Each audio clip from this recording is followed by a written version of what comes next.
gradually you begin to see the broader picture, and you begin to see your own role into the big picture, that how you are serving the spirit. Now, I have a lot of people come to me, and I've been there myself, saying that, okay, I really want to make my living from being a healer. I want to be a healer. I want to be a spiritual counselor. I want to be a channeler. I want to be a medium. And that's how I want to make my living. And that's very valid. And that's a desire that a lot of us have on spiritual path. But not always things are going to go in that direction that we want them to go. And sometimes you have to do something else. Something else has presented itself to you in life for making a living. So, and something else is opened itself, and it's easier to do, or it's happening. Something else is happening. Versus the idea that you have that my way of making a living, it must be within the frame of the thoughts and the concepts and ideas that I have, which has to be quote unquote spiritual. And since I'm not making my living from that, then I hate myself, or I hate my life, I hate everybody, and I'm out of the path. And then you will be suffering.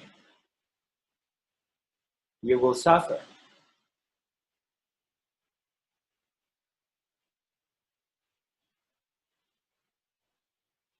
So now I will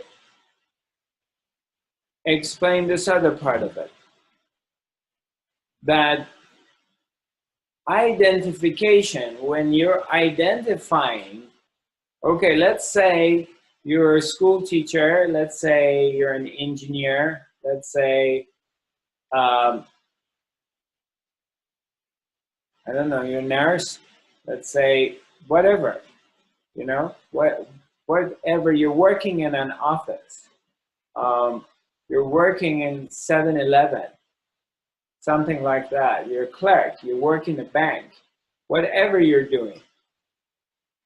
So it ultimately comes to this point of how you're perceiving yourself. Ultimately, always, everything comes into one thing: how you view yourself. Where is your sense of identification? Where do you, with what you really strongly identifying?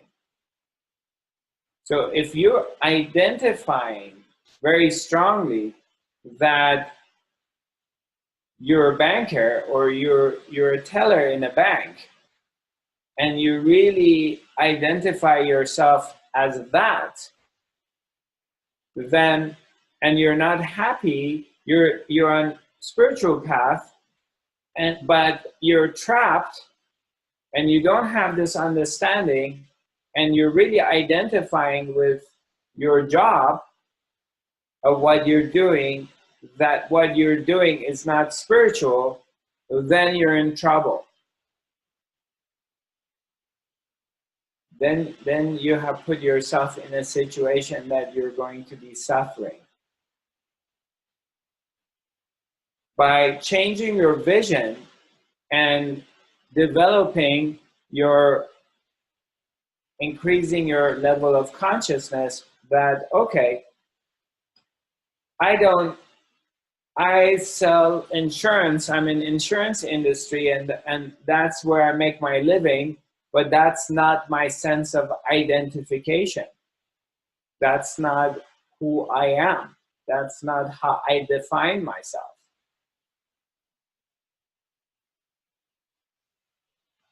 and I'm a spiritual being. And not even with this, because look, this is interesting because this could be another trap too, because you have to be careful. The ego is very sneaky, and it can just sneak in from any directions.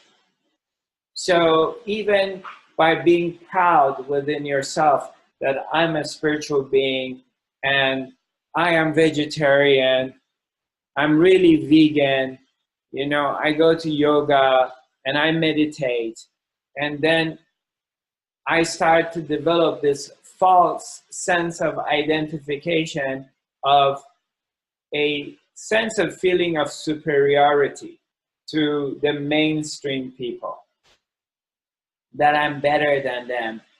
And I hear this a lot in spiritual community. I know a lot of people that they start to blame the mainstream people and saying that how unconscious they are, the level of unconsciousness. And I can sense that because they're vegan or they are vegetarian and they do yoga or meditation, all of a sudden there's this sense of arrogance that they're better. Well, here is, you're exactly in a trap right now, because you're no different in this situation than the mainstream people or the unconscious people. There's absolutely no separation now, because you have developed and cultivated this spiritual ego, which is being fed from your spiritual practice. And this sense of identification to a system and a concept of how now you're viewing yourself. So you have given up one way of identification, identifying, and a system, and replaced it with another one under the pretense of being spiritual. And now you're still in separation, because you are an independent entity separated from totality, and because you do your practice, you're better. Can you see that? Can you, I want you to take a moment and examine yourself truthfully. You don't need to tell me if you do it or not. You don't have to tell me of the dark side, but I want you to take a moment right now and neither agree with me or disagree with me, but take a moment and look within yourself and just see if you have developed this arrogance within yourself, that because of your spiritual practice, if you're any better than other people.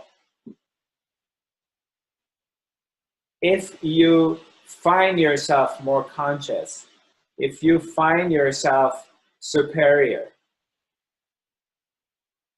take a look, just examine,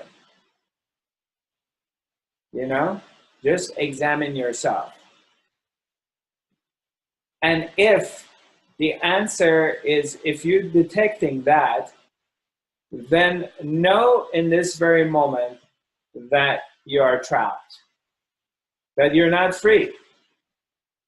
You have given up one way, one identification, way of identifying with an appearance of spirituality. It is still an appearance, and you're still not free.